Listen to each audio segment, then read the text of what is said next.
واتقوا الله ويعلمكم الله.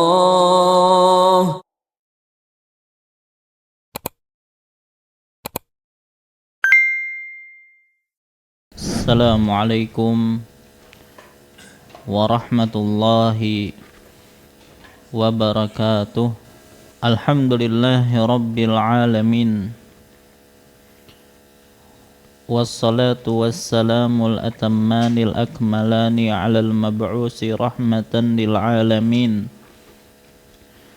nabiyina wa rasulina Muhammadin wa ala alihi wa ashabihi wa man tabi'ahum bi ihsanin ila yaumiddin. Amma ba'd.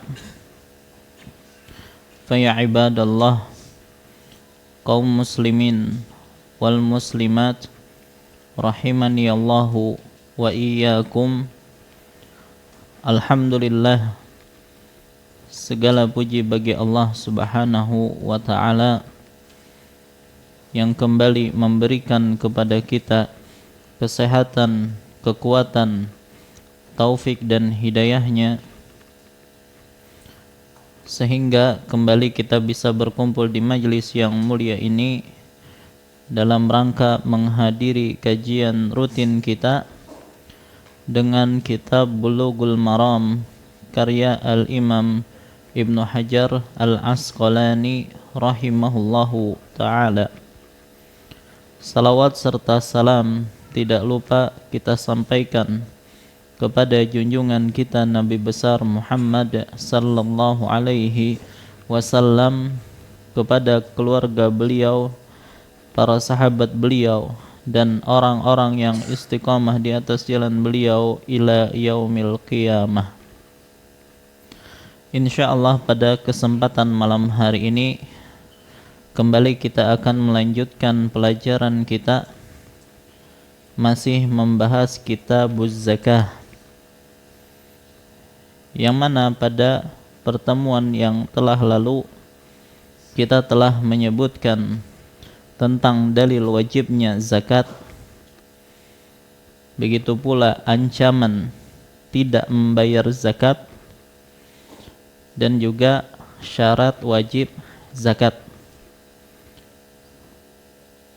Maka insyaallah pada kesempatan malam hari ini kita akan menyempurnakan pembahasan tentang syarat wajib zakat, ya. Jadi pada pertemuan yang lalu baru kita sebutkan 5. Maka kita akan tambah beberapa syarat yang belum kita sebutkan, ya. Kemudian kita akan membahas tentang zakat merupakan ibadah maliyah mahdhah namanya. Kemudian juga kita akan menyebutkan insyaallah berkaitan tentang aturan umum terkait masalah zakat. Jadi pada pertemuan yang lalu kita telah sebutkan 5 syarat wajib zakat. Masih ingat apa saja itu? Yang pertama, Islam. Artinya harta orang kafir itu tidak diambil zakatnya. Dan ketika dia masuk Islam, maka tidak wajib bagi dia untuk membayar zakat pada hartanya ketika dia masih kafir. Yang kedua, merdeka. Artinya tidak ada kewajiban bagi hamba sahaya untuk mengeluarkan zakat, karena dia sendiri harta, dan harta yang ada di tangan hamba sahaya itu milik tuannya. Kemudian yang ketiga, memiliki harta yang mencapai nisab. Baik, dan pembahasan tentang nisab akan kita bahas insyaallah secara rinci, ya. Kemudian yang keempat, kepemilikan sempurna atau yang diistilahkan dengan al-milkut tam, yang mana seseorang bebas menggunakan harta tersebut sesuai kehendak hatinya, ya, tanpa ada penghalang untuk menggunakan harta tersebut. Dan yang kelima adalah sempurnanya haul. Ya. Dan kemarin kita berikan catatan, ada di antara harta zakat yang tidak disyaratkan nisab, sebagaimana ada harta zakat yang tidak disyaratkan haul. Baik. Nah, sebagai pelengkap dari syarat yang 5 ini, yang keenam adalah harta tersebut dimiliki oleh pribadi. Harta tersebut dimiliki oleh pribadi. Ya, sebenarnya ini pun bisa dimaknai dari milkut tam sebelumnya. Ya, tapi untuk lebih jelas, maka kita katakan harta tersebut dimiliki oleh pribadi. Ya.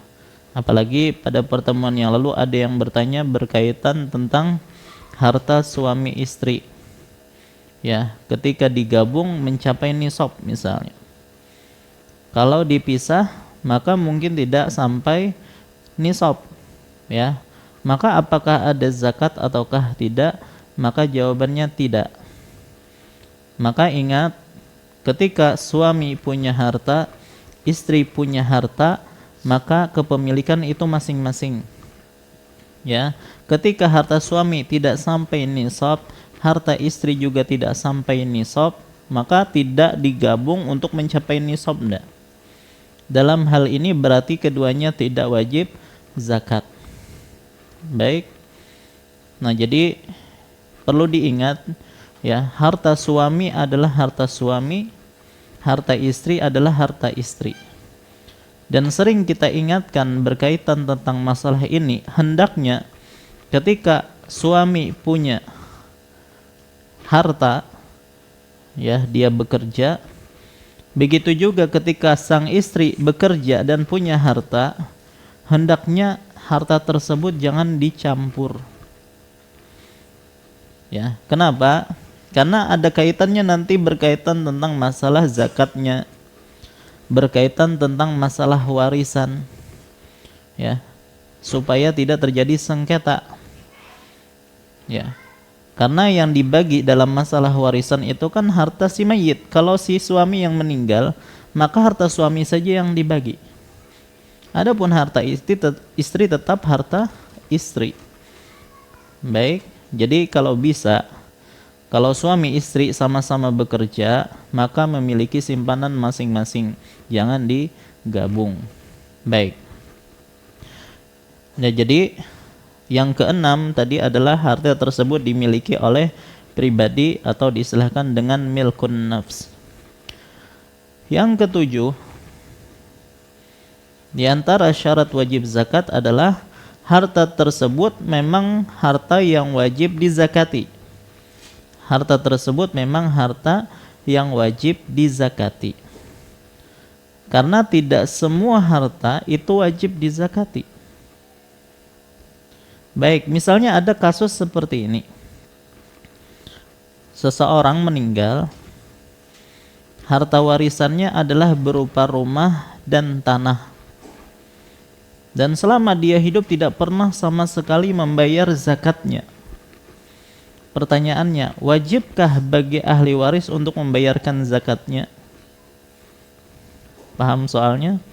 Jadi seseorang meninggal, harta warisannya adalah rumah dan tanah, nggak ada uang. Dan selama ini mayit tidak pernah mengeluarkan zakat. Pertanyaannya, ketika dia sudah meninggal, apakah ahli waris wajib mengeluarkan zakat terlebih dahulu untuk ayah mereka ataukah tidak? Jawabannya tidak, karena memang dari awal ayahnya tidak wajib zakat. Karena rumah dan tanah bukan harta yang wajib dizakati. Mobil, adakah zakatnya? Nggak ada. Ya, nanti kita akan sebutkan tentang harta-harta apa saja yang wajib dizakati. Baik, intinya harta tersebut merupakan harta yang wajib dizakati. Dan yang terakhir, syarat wajib adalah harta tersebut adalah harta yang halal. Harta tersebut adalah harta yang halal. Baik, Yang menjadi pertanyaan, bagaimana kalau harta itu adalah harta yang haram?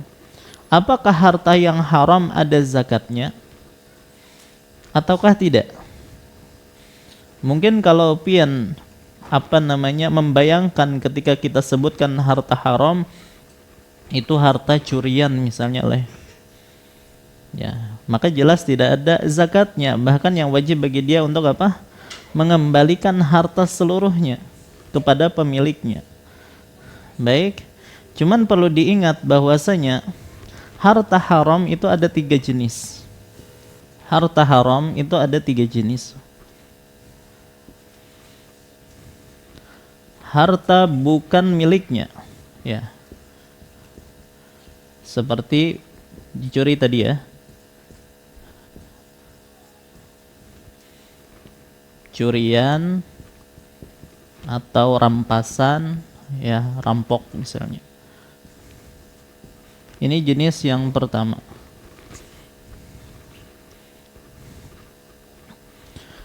Yang kedua, jenis harta haram yang kedua,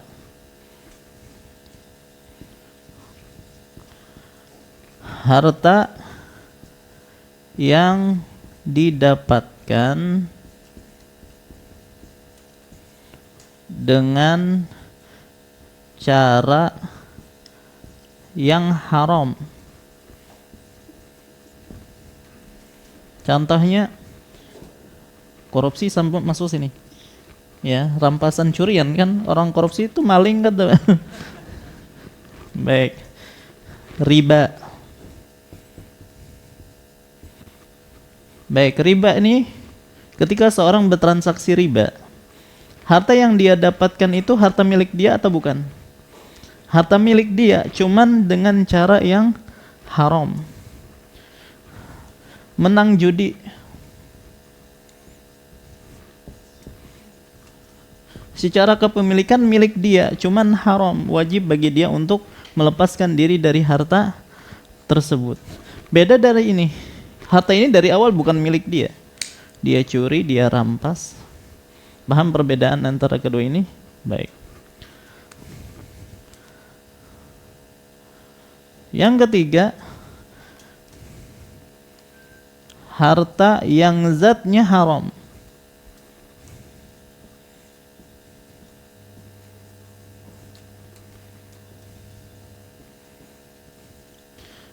Yang dicontohkan oleh para ulama di sini adalah emas berbentuk binatang.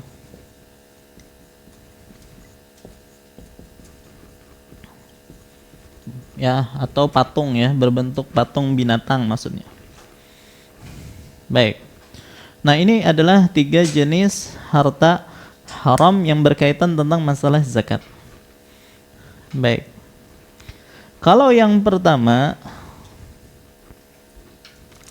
ya,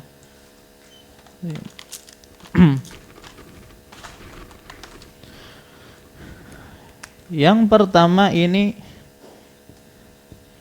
tidak ada zakat.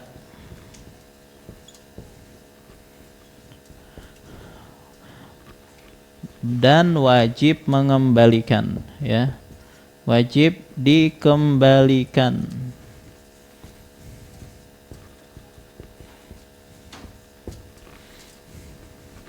Jadi yang pertama, kalau harta bukan miliknya, curian, rampasan, tidak ada zakat dan wajib dikembalikan.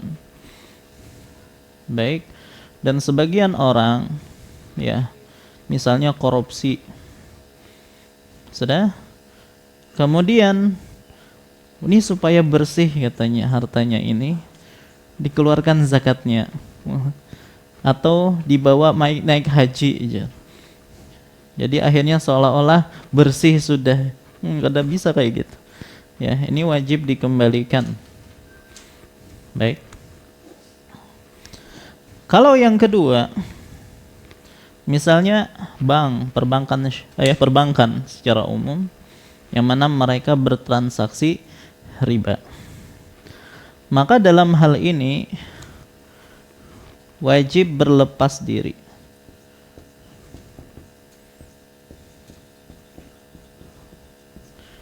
diri dari harta tersebut.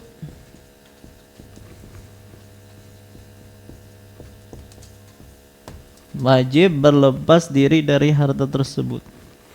Sudah? Nah, cuman terkadang apalagi bank disuruh berlepas diri dari itu, ya nggak mungkin bisa, Pak. Atau rentenir disuruh berlepas diri dari itu, tidak bisa. Ya, sementara kan banyak harta bank itu ya, miliaran, triliunan mungkin. Dan di dalam harta tersebut pasti ada hak orang-orang miskin di situ. Maka ketika mereka disuruh untuk berlepas diri dari harta tersebut tidak mau, ya, maka diwajibkan zakat di sini. Ya. Jadi langkah pertama mereka wajib melepaskan diri. Kalau tidak mau mereka melepaskan diri, tetap mengelola harta tersebut, maka dalam hal ini supaya hak fakir miskin tetap terpenuhi, diwajibkan zakat. Jadi wajib zakat ini bukan membersihkan harta, enggak. Bukan membersihkan harta tersebut, karena tidak bisa harta yang haram itu dibersihkan dengan zakat. Ya, yang ada wajib dia berlepas diri dari harta tersebut. Kalau dia tidak mau, maka setidaknya disuruh untuk mengeluarkan zakatnya agar hak orang-orang miskin itu tetap terpenuhi dari harta tersebut.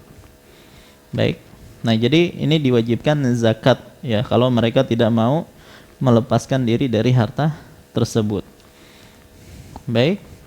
Kalau harta yang zatnya haram, seperti tadi emas yang berbentuk patung-patung gitu ya, maka ini wajib zakat berdasarkan kesepakatan para ulama. Nah, ini adalah terkait rincian harta haram, apakah ada zakatnya ataukah tidak. Wallahu a'lam. Baik, pembahasan berikutnya,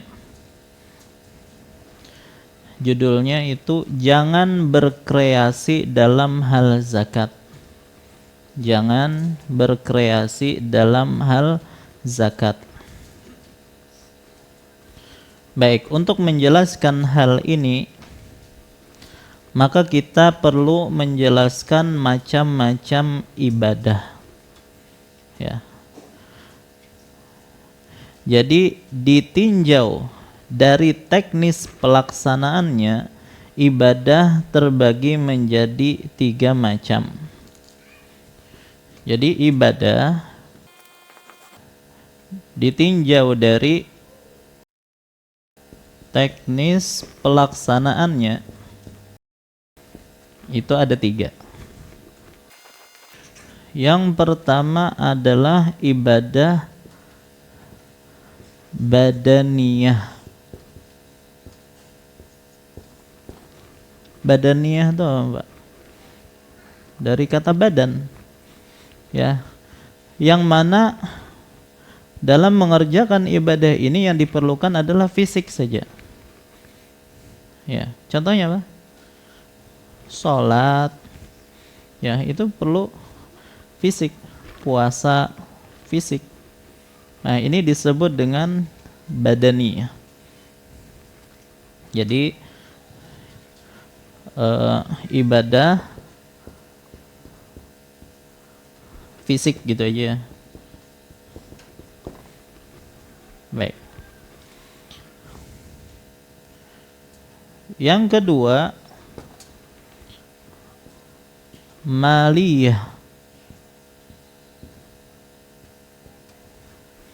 Maliyah dari kata mal. Mal itu apa? Harta. Berarti ibadah harta. Yang mungkin fisik tidak diperlukan di sini. Contohnya apa? Zakat, sedekah, hibah, hadiah, itu cuma diperlukan harta saja. Baik, walaupun orang sedang sakit terbaring ya, dia bisa saja bersedekah. Sudah dengan hartanya tersebut. Maka ini maliyah namanya. Yang ketiga kira-kira apa? Campuran antara badaniyah dan maliyah. Baik. Campuran ibadah fisik plus harta. Contohnya apa?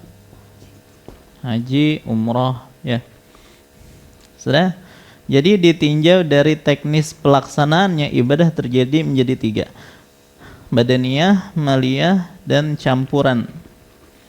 Baik. Kemudian ditinjau dari sifatnya,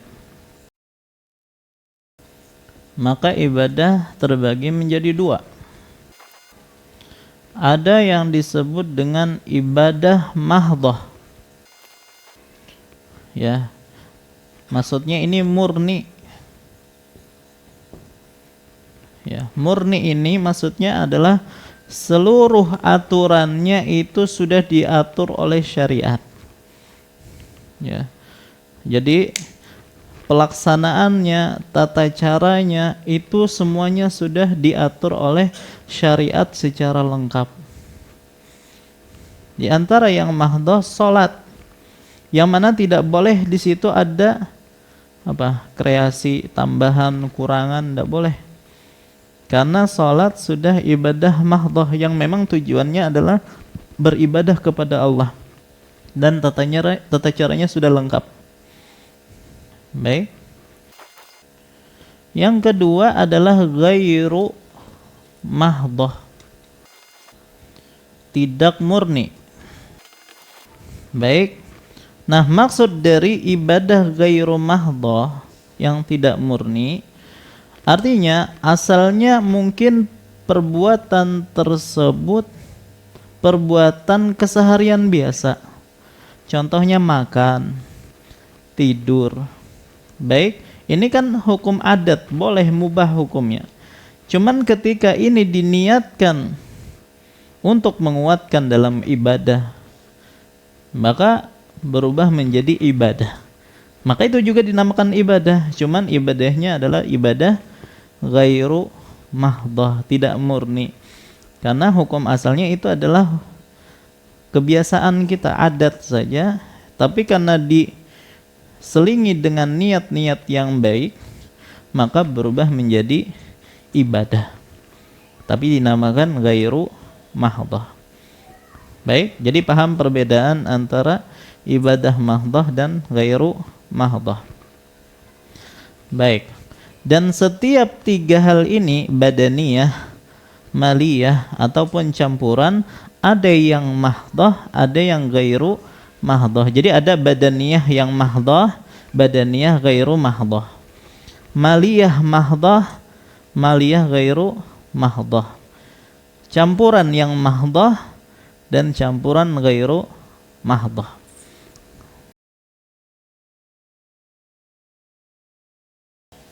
Baik, kita hanya ingin mencontohkan saja contoh badaniyah mahdhah, maliyah mahdhah, campuran mahdhah, begitu yang ghairu mahdhah.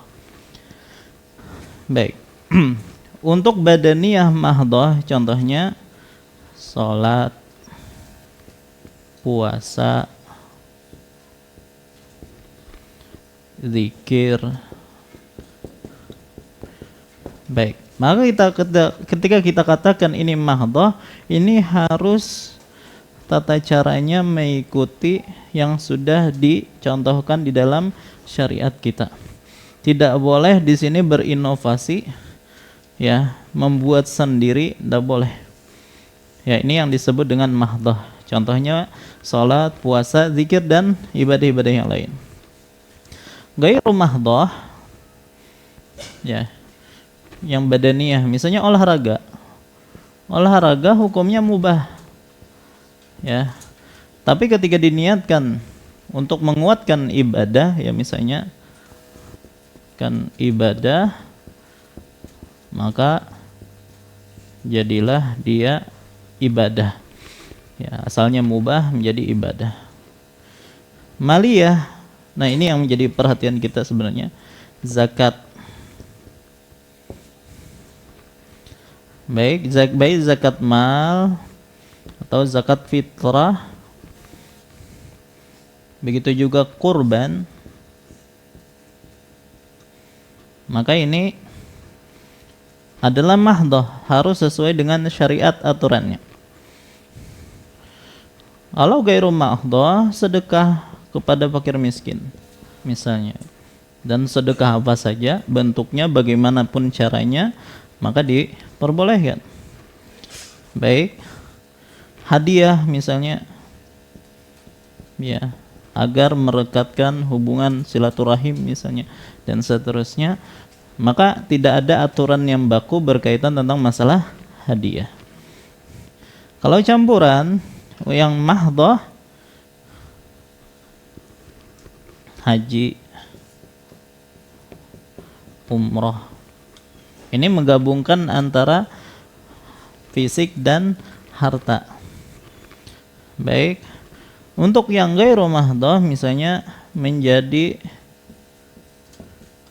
relawan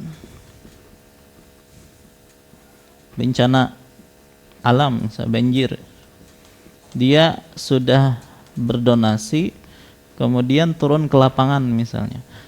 Baik, maka dia menggabungkan antara fisik dan harta, maka ini juga ghairu mahdoh. Baik, yang menjadi perhatian kita di sini adalah pembahasan kita berkaitan tentang zakat. Ya, baik zakat mal ataupun zakat fitrah.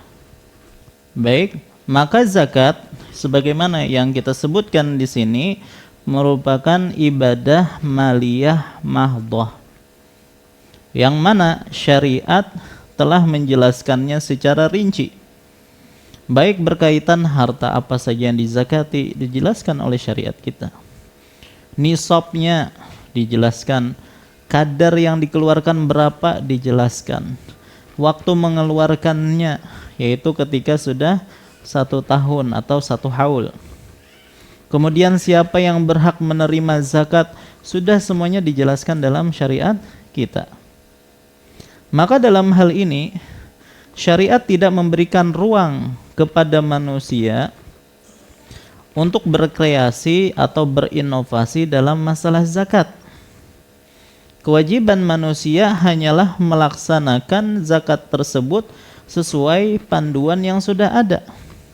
Dan alhamdulillah pembahasan tentang zakat itu sudah lengkap. Ya.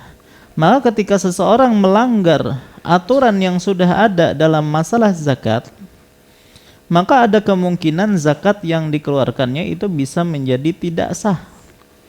Ya, maka perlu kita perhatikan ketika kita mengeluarkan zakat kita haruslah sesuai dengan apa tuntunan syariat supaya zakat kita menjadi sah. Baik. Nah, ini berkaitan tentang masalah tadi ya, jangan berkreasi dalam masalah zakat. Sekarang kita akan berpindah kepada permasalahan berikutnya tentang macam-macam zakat. Baik, ketika kita di awal-awal pembahasan zakat, ketika kita mendefinisikan zakat secara bahasa yang artinya membersihkan, ya kan? Itu ada sudah pembagian zakat oleh ada zakat mal, ada zakat al-badan, dan ada zakatun nafs. Ya, ini pembahasan ketika kita membahas makna zakat secara bahasa. Adapun macam-macam zakat di sini adalah zakat secara syariat, secara istilah. Nah, berkaitan tentang macam-macam zakat, ada beberapa macam zakat ditinjau dari berbagai sudut pandang. Baik, ini ulun dektikan saja. Tinjauan pertama, zakat dilihat dari sasarannya. Zakat dilihat dari sasarannya.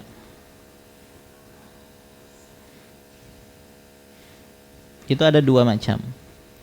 Jadi zakat dilihat dari sasarannya itu ada dua macam. Yang pertama, zakat badan.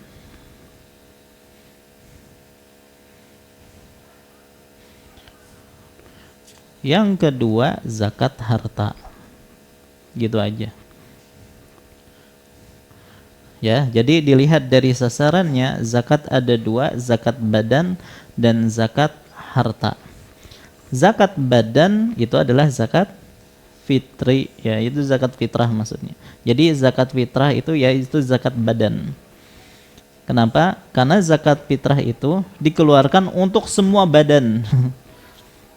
Ya, tidak ada kaitannya dengan dia kaya, miskin, enggak.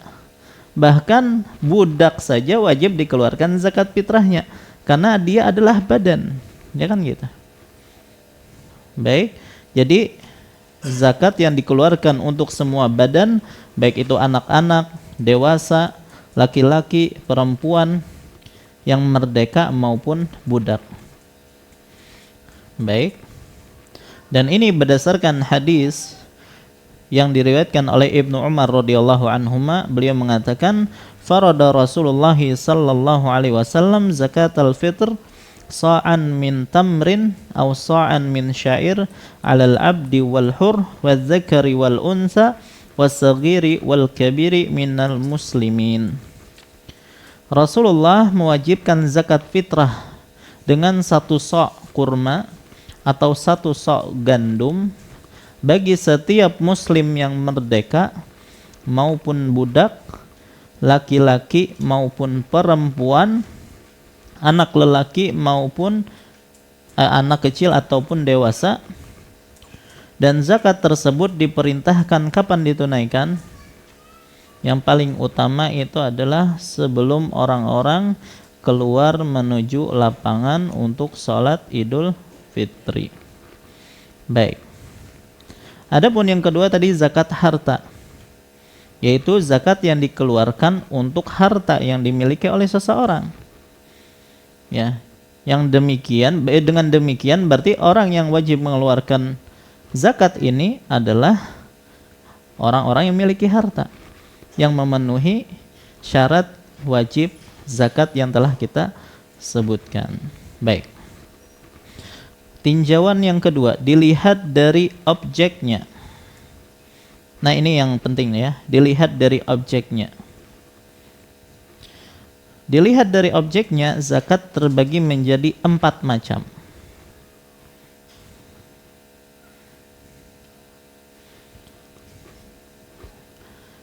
Pertama, ya, dilihat dari objeknya, zakat terbagi menjadi 4. Pertama, zakat mal. Nah, zakat mal dimaksud itu adalah emas, perak, ya, zakat emas, perak, uang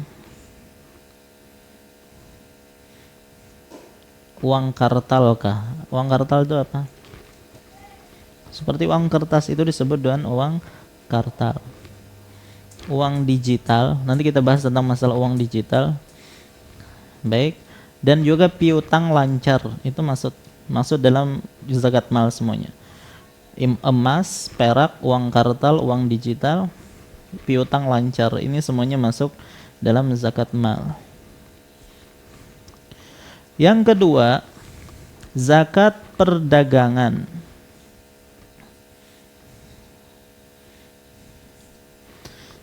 Berarti kalau zakat perdagangan, ya berarti zakat yang dikeluarkan terhadap objek dagangan.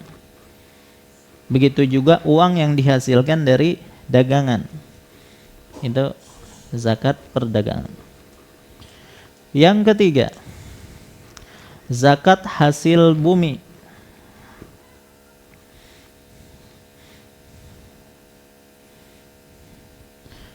Baik, dan hasil bumi ini mencakup 3 hal. Apa aja? Pertanian, pertama pertanian. Jadi hasil bumi, jadi pertanian itu masuk hasil bumi. Yang kedua, rikaz. Rikaz itu apa? Harta karun. Peninggalan orang dahulu yang tertimbun di tanah. Itu rikaz namanya. Yang ketiga, dari masih hasil bumi ya, barang tambang. Baik, berkaitan tentang barang tambang nanti ada pembahasan khusus insyaallah. Nah, sebagian ulama memasukkan hasil bumi di sini adalah madu. Dan para ulama berbeda pendapat tentang madu apakah wajib zakat ataukah tidak, atau ada zakatnya ataukah tidak. Dan ulun lebih condong kepada pendapat menyatakan tidak. Kecuali kalau diperdagangkan, maka masuk dalam zakat perdagangan. Baik, tapi wallahu alam yang betul, yang lebih kuat untuk hasil bumi cuma 3 tadi, pertanian, rikaz, dan barang tambang. Yang keempat, zakat binatang ternak. Baik, binatang yang dimaksud apa? Kambing, sapi, onta, 3 ini aja yang ada zakatnya. Kalau kerbau masuk enggak? Masuk, karena kerbau itu Pak, itu sapi jantan kan artinya. Tapi ada juga kerbau betina gitu ya. Tapi wallahu alam, jadi dimasukkan ke Baqarah yang seperti ini. Kerbau ini masuk ke sapi. Ya, jadi wajib zakat. Adapun kuda itu tidak ada zakatnya. Baik. Nah, inilah harta-harta yang wajib dizakati. Baik, ini ditinjau yang kedua ya. Dilihat dari objeknya. Pembagian yang ketiga. Zakat dilihat dari syarat mengendapnya. Zakat dilihat dari syarat mengendapnya. Maksudnya apa? Haul.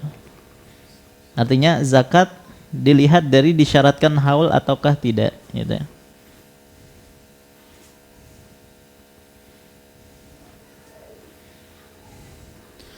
Maka ada 2 macam. Pertama, zakat yang disyaratkan haul, gitu aja. Zakat yang disyaratkan haul. Apa aja dari 4 macam yang tadi kita sebutkan? Berarti zakat emas, perak, situ masuk semuanya. Zakat perdagangan. Begitu juga zakat hasil bumi. Hasil bumi tidak semuanya diwajibkan haul. Ya, pertanian tidak disyaratkan haul. Baik, binatang ternak. Jadi cuma 3. Zakat mal, zakat perdagangan, dan zakat peternakan. Baik. Yang kedua berarti zakat yang tidak disyaratkan haul. Contohnya adalah pertanian. Jadi zakat pertanian itu enggak ada haulnya. Kapan dikeluarkan zakatnya? Ketika panen, ya. Wa atu haqqahu yauma hasadih, dan keluarkan haknya, yaitu zakatnya di hari dipanen. Baik, dan itu cuma sekali aja zakatnya ketika dipanen, tidak berulang setiap tahun, enggak.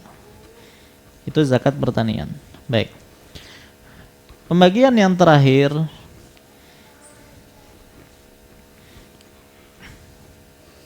dilihat dari persyaratan nisab.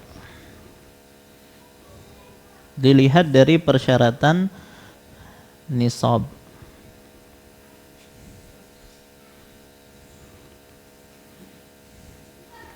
Maka terbagi menjadi 2. Sama kayak sebelumnya, cuma bagiannya. Pertama adalah zakat yang disyaratkan nisab. Contohnya banyak. Semua zakat yang sebelumnya itu ada nisabnya kecuali 1, rikaz. Rikaz nggak ada nisabnya. Berarti pembagian yang kedua, zakat yang tidak disyaratkan nisab, ya, yaitu rikaz. Jadi dilihat dari persyaratan nisab ada dua. Disyaratkan nisab, contohnya semuanya tadi kecuali rikaz. Berarti yang kedua yang tidak disyaratkan nisab, contohnya adalah rikaz. Jadi rikaz itu nanti ini ada penjelasan rinci, cuman kita katakan rikaz itu adalah berapapun yang kita dapatkan harta yang terpendam masa yang lampau ya. Kita dapatkan, maka banyakkah sedikit,kah itu langsung dikeluarkan zakatnya. Tidak ada nisab dalam masalah ini. Baik, berapa kadar zakat yang dikeluarkan? Nabi SAW mengatakan wa fir rikazi al-khumus. Dalam rikas terdapat kewajiban zakat sebanyak 1/5. 1/5 berapa persen? 20%. Ya. Jadi itu aja. Kita ketemu harta karun. Baik, langsung keluarkan zakatnya 20%. Ya, tidak disyaratkan nisab dan sebagian mengatakan tidak disyaratkan haul juga. Langsung dikeluarkan 20%. Baik, nah kita ulangi tadilah pembagian tentang zakat tadi. Mungkin ada yang catatannya ketinggalan.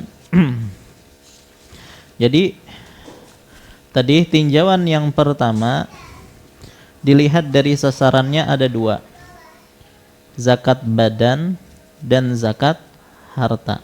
Zakat badan maksudnya zakat fitrah ya. Ditinjau dari objeknya kita bagi menjadi 4. Ada zakat mal, ini mencakup emas, perak, uang kartal, uang digital, piutang lancar.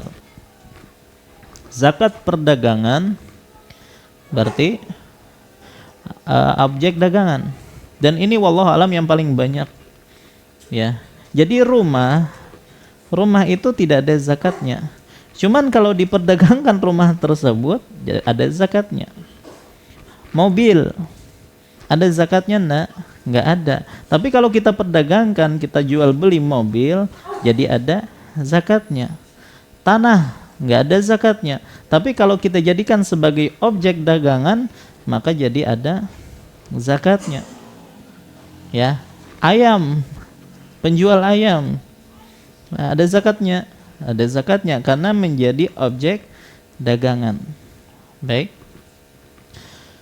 Kemudian yang ketiga hasil bumi. Ya, tadi mencakup pertanian, rikaz dan barang tambang. Kemudian yang keempat zakat binatang ternak. Kemudian dilihat dari syarat mengendapnya atau disyaratkan haul, maka ada dua. Zakat yang disyaratkan haul, zakat mal, zakat perdagangan, zakat peternakan. Kemudian zakat yang tidak disyaratkan haul. Ya, contohnya pertanian dan juga rikaz tadi. Dan yang keempat dilihat dari persyaratan nisab. Ada yang disyaratkan nisab dan ada yang tidak disyaratkan nisab. Yang disyaratkan nisab semua yang tadi kita sebutkan kecuali rikaz ya. Maka yang kedua yang tidak disyaratkan nisab adalah rikaz. Wallahu ta'ala alam. Insyaallah setelah salat kita akan bahas tentang beberapa ketentuan umum zakat. Wallahu ta'ala alam. Wa sallallahu ala nabiyina Muhammad wa ala alihi wasallam. Assalamualaikum warahmatullahi wabarakatuh. Assalamualaikum warahmatullahi wabarakatuh. Alhamdulillahi wahdah, wassalatu wassalamu ala man la nabiyya ba'dah, nabiyina wa rasulina Muhammad ibn Abdillah wa ala alihi wa ashabihi wa man walah, amma ba'd. Fa insyaallah kita lanjutkan kembali pembahasan kita. Baik, kita akan bahas tentang beberapa ketentuan umum tentang zakat. Yang pertama, zakat adalah kewajiban harta. Ulangi, yang pertama, zakat adalah kewajiban harta. Jadi jumhur ulama mengatakan bahwasanya zakat adalah ibadah maliyah yang tidak mempersyaratkan adanya kemampuan fisik maupun kemampuan akal. Oleh karena itu, zakat harta itu wajib ditunaikan walaupun pemiliknya adalah anak kecil atau orang yang tidak berakal seperti orang gila. Kalau dia punya harta yang banyak mencapai nisab, kemudian bertahan 1 haul, maka wajib dikeluarkan zakatnya. Ini maksud pernyataan zakat adalah kewajiban harta. Ya. Jadi zakat itu adalah kaitannya dengan harta itu sendiri. Tidak dilihat siapa pemiliknya. Apakah dia adalah orang yang sudah balik ataukah belum, orang yang waras ataupun tidak.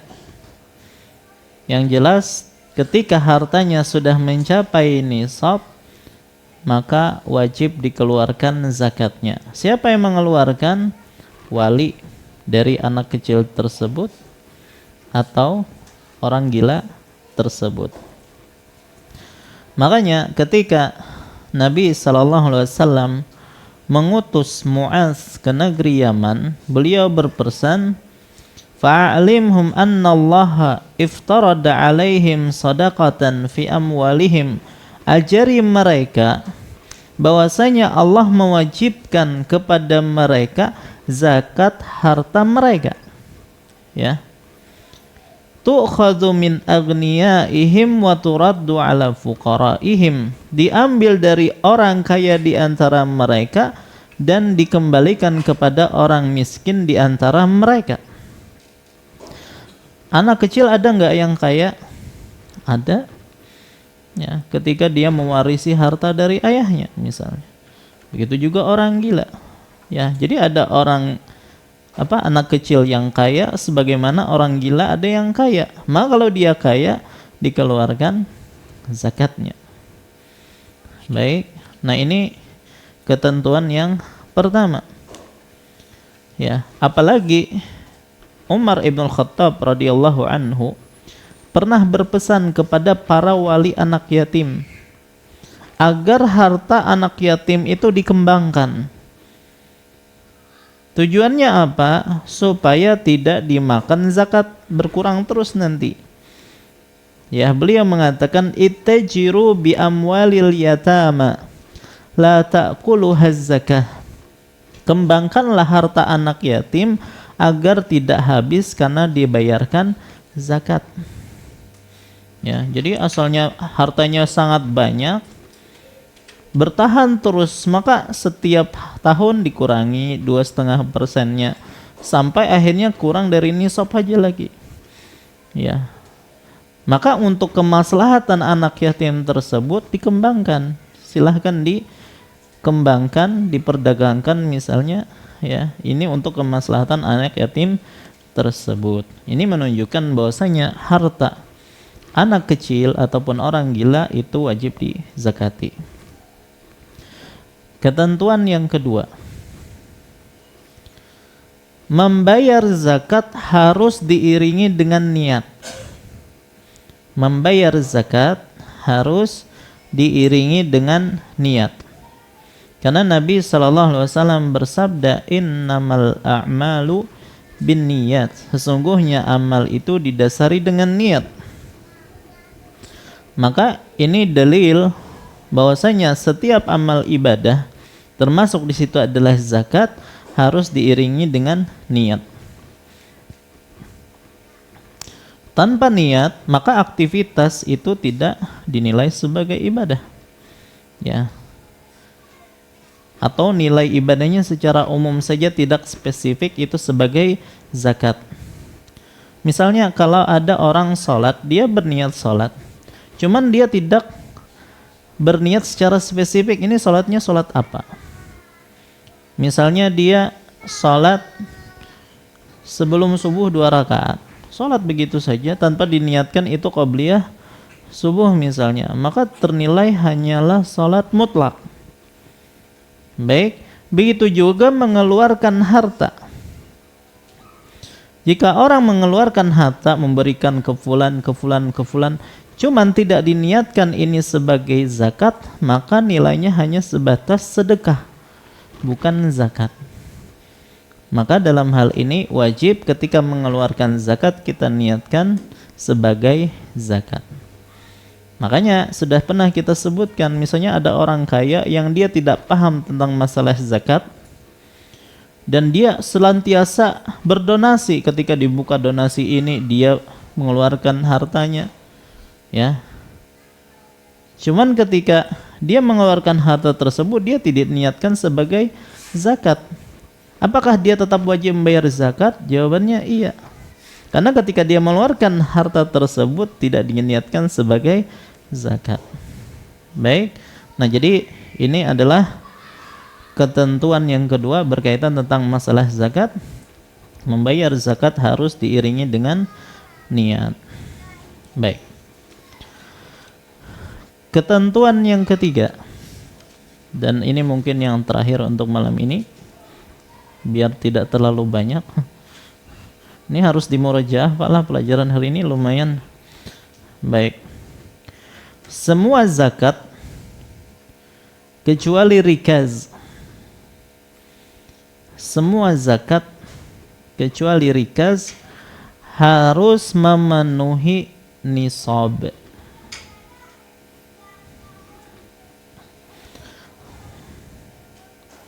Semua zakat selain rikaz tadi harus memenuhi nisab. Nabi SAW menjelaskan nisab aneka jenis harta, ya. Dalam hadis yang diriwayatkan oleh Abu Sa'id Al-Khudri radhiyallahu anhu, Nabi SAW bersabda, "Laisa fi ma duna khamsi awaqin sadaqah." Tidak ada kewajiban zakat untuk harta di bawah 5 uqiyah. Uqiyah itu satuan perak, Pak.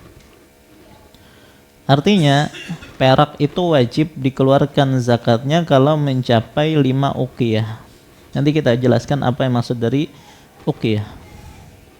Kemudian Nabi mengatakan walaisa fi maduna khamsi zawdin sadaqah. Tidak ada kewajiban zakat untuk onta di bawah 5 ekor. Jadi onta itu kapan mulai wajib zakat? Ketika dia memiliki 5 dan bertahan 1 tahun. Baik, nanti yang dikeluarkan bukan ontanya, ya. Kalau tidak salah nanti kambing justru yang dikeluarkan untuk zakatnya. Nanti kita jelaskan dalam zakat peternakannya. Walaysa fi maduna khamsi awsikin sadaqah. Dan tidak ada kewajiban zakat untuk hasil pertanian di bawah 5 wasak. Hadis riwayat Bukhari. Maka dalam hadis di atas Nabi SAW menyebutkan 3 jenis satuan nisab di sini, ya. Pertama 5 uqiyah, 5 ekor onta, 5 wasak. Kalau yang pertama berkaitan dengan perak, yang kedua berkaitan tentang hewan, ternak, yang ketiga berkaitan dengan zakat pertanian. Yang pertama tadi kita sebutkan 5 uqiyah. 5 uqiyah, 1 uqiyah itu adalah 40 dirham. Jadi kata Nabi SAW untuk perak, ya, itu 5 uqiyah. Ini satuan orang sana, ya, uqiyah. Dan 1 uqiyah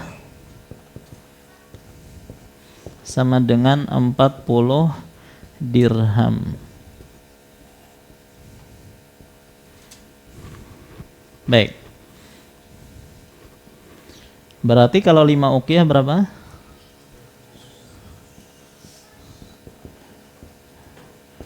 200 dirham. Nah, inilah nisab untuk perak.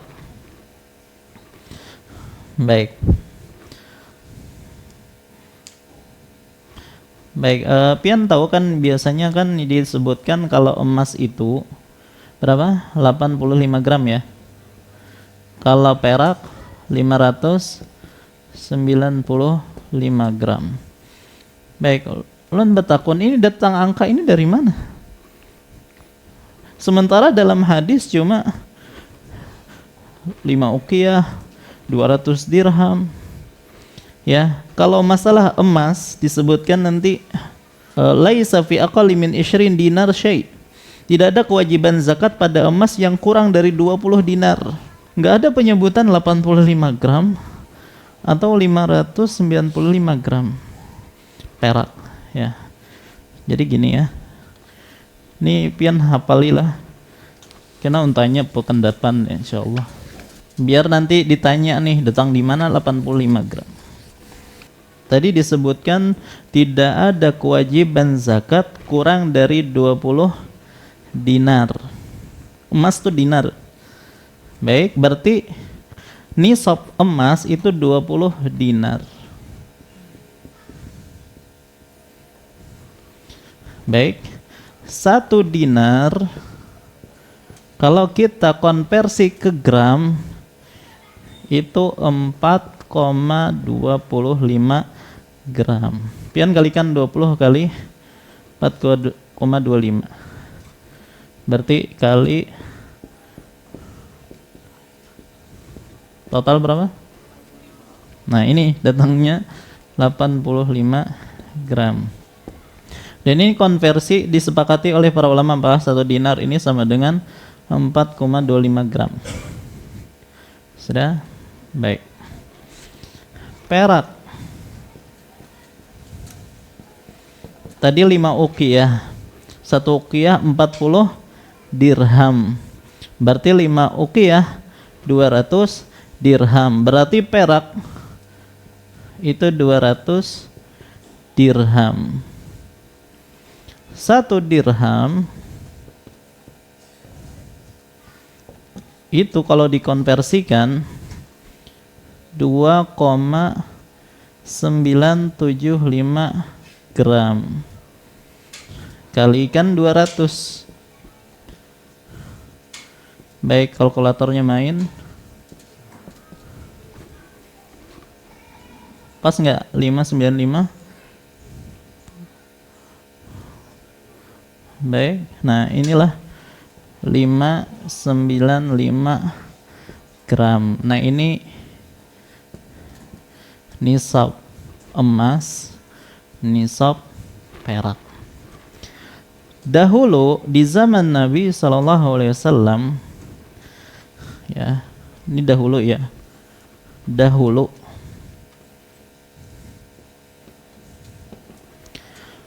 satu dinar itu sama dengan 10 dirham. Platnya seperti itu terus.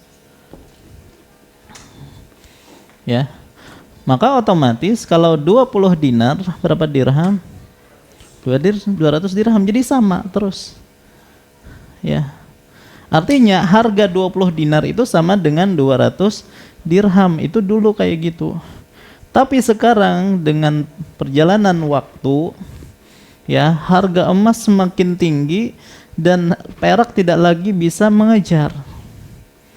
Kalau kalau sampai sekarang berlaku 1 dinar sama dengan 10 dirham, maka untuk uang, ya, itu bisa saja mau dikonversikan ke emas silahkan atau perak silahkan, itu kalau sama terus. Ya, masalahnya ketika sudah sangat jauh perbedaan antara emas dan perak, akhirnya para ulama pun berbeda pendapat. Uang itu dikonversikannya atau dijadikan patokan itu apakah nisabnya emas atau nisabnya perak? Kenapa terjadi perbedaan pendapat? Karena perbedaan yang jauh sudah antara emas dengan perak. Sudah? Maka jumhur ulama menyatakan uang itu diikutkan dengan emas. Ya, dan pendapat yang lain kalau tidak salah Hanabilah itu mengikuti yang mana yang lebih maslahat bagi fakir miskin. Artinya yang mana lebih dahulu mencapai nisab, ya, apakah emas ataukah perak. Dan kebanyakannya adalah pasti perak karena ini paling sedikit. Ya, makanya yang Hanabilah mengikutinya perak. Artinya yang lebih maslahat bagi fakir miskin. Baik. Ini ulun tanya nantilah hitung-hitungan ini datang dari mana itu. Baik. Nah, inilah berkaitan tentang beberapa aturan umum berkaitan tentang masalah zakat. Masih banyak aturan umum yang lainnya, insyaallah kita sampaikan pada pertemuan yang akan datang. Wallahu ta'ala alam. Wa sallallahu ala nabiyina Muhammad wa ala alihi wasallam. Subhanakallahumma bihamdika asyhadu an la ilaha illa anta astaghfiruka wa atubu ilaik. Wassalamualaikum warahmatullahi wabarakatuh.